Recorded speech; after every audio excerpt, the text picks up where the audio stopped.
बात करेंगे हिंदी के महत्वपूर्ण अनेक शब्दों के लिए एक शब्द जो कि विभिन्न प्रतियोगी परीक्षाओं में पूछे जा चुके हैं।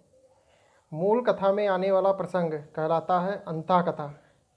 जिसका विरोध ना हुआ हो या ना हो सके उसे कहते हैं अविरोधी या अनिरुद्ध। जो अनुग्रह या कृपा से युक्त हो उसे कहते हैं अनुग्रहित। जिस पर आक्रमण ना किया गया हो उसे कहते हैं अनाक्रांत। अनुकरण करने योग्य, जो अनुकरण करने योग्य हो उसे कहते हैं अनुकरणीय।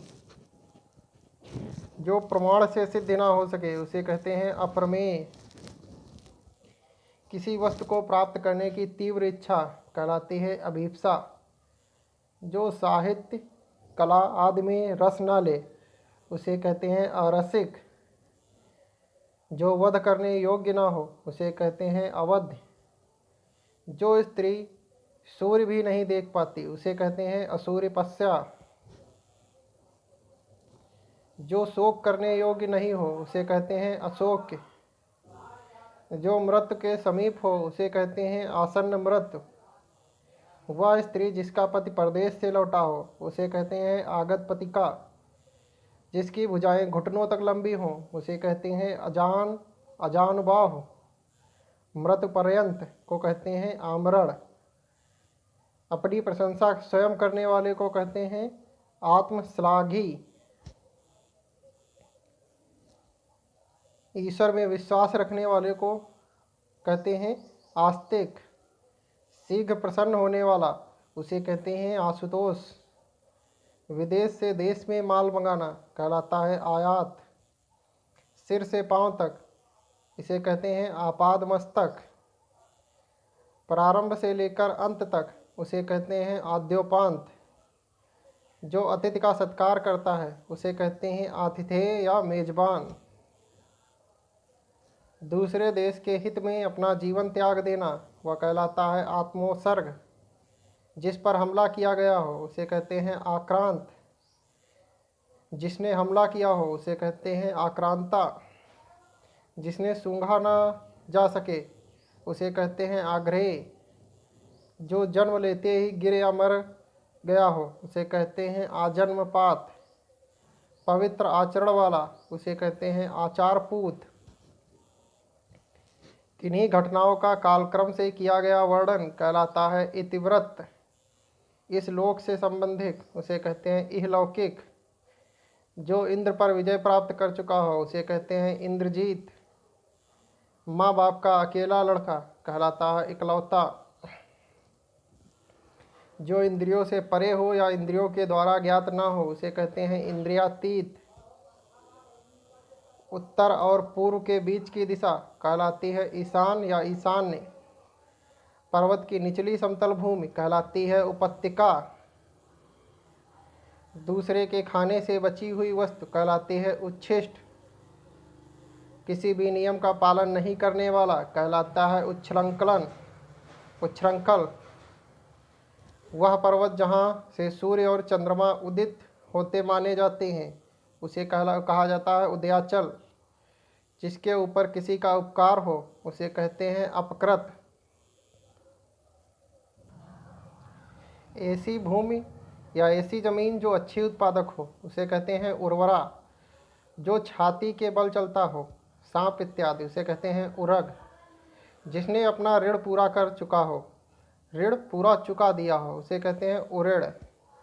जिसकी दोनों में निष्ठा हो उसे कहते हैं उभयनिष्ठ। ऊपर की ओर जाने वाला कहलाता है ऊर्ध्वगामी। नदी के निकलने का स्थान कहलाता है उद्गम। किसी वस्तु के निर्माण में सहायक साधन कहलाते हैं उपकरण। जो उपासना के योग्य हो उसे कहते हैं उपास्य।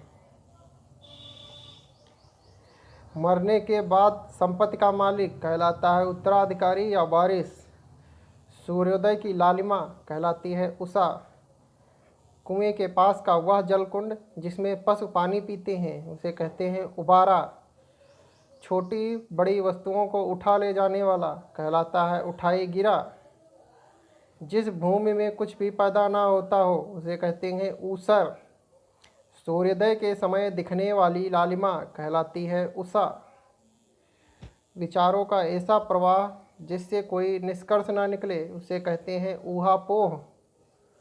कई जगह से मिलाकर इकट्ठा किया हुआ उसे कहते हैं एकीकृत। सांसारिक वस्तुओं को प्राप्त करने की इच्छा कहलाती है ऐषणा। वह स्थिति जो अंतिम निर्णायक हो या निश्चित हो उसे कहते हैं एकांतिक। इंद्रियों को भ्रमित करने वाला कहलाता है ऐन्द्रजालिक। सांप बिच्छू के जहर या भूत प्रेत के भय को मंत्रों से झाड़ने वाला कहलाता है ओझा। जो उपनिषदों से संबंधित हो उसे कहते हैं औपनिषदिक। विवाहित पत्नी से उत्पन्न संतान कहलाती है औरस। हड्डियों का ढांचा कहलाता है कंकाल। दो व्यक्तियों के बीच परस्पर होने वाली बातचीत कहलाती है कथोकथन। बर्तन बेचने वाला कहलाता है कसेरा। जिसे अपने मत या विश्वास का अधिक आग्रह हो उसे कहते हैं कट्टर। जिसकी कल्पना न की जा सके उसे कहते हैं कल्पनातीत। ऐसा अन्न जो खाने योग्य न हो उसे कहते हैं कदन्न। हाथी का बच्चा कहलाता है कलभ। कर्म में तत्पर रहने वाला कहलाता है कर्मठ। कान से कही जाने वाली बात कहलाती है कानाबाती या कानाफूसी। कान में कही जाने वाली बात कहलाती है कानाफूसी या कानाबाती। सरकार का वह अंग जो कानून का पालन कराता है कहलाती है कार्यपालिका। जो दुख या भय से पीड़ित हो उसे कहते हैं कातर। बाल्यावस्था और युवावस्था के बीच की अवस्था कहलाती है किशोरावस्था।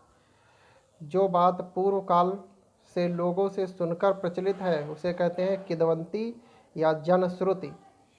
तो आज के महत्वपूर्ण अनेक शब्दों के लिए एक शब्द यहीं पर समाप्त होते हैं। बचे हुए अनेक शब्दों के लिए एक शब्द के लिए आपको हमारी हिंदी नाम की प्लेलिस्ट में जाकर वहां से आप उनको देख सकते हैं।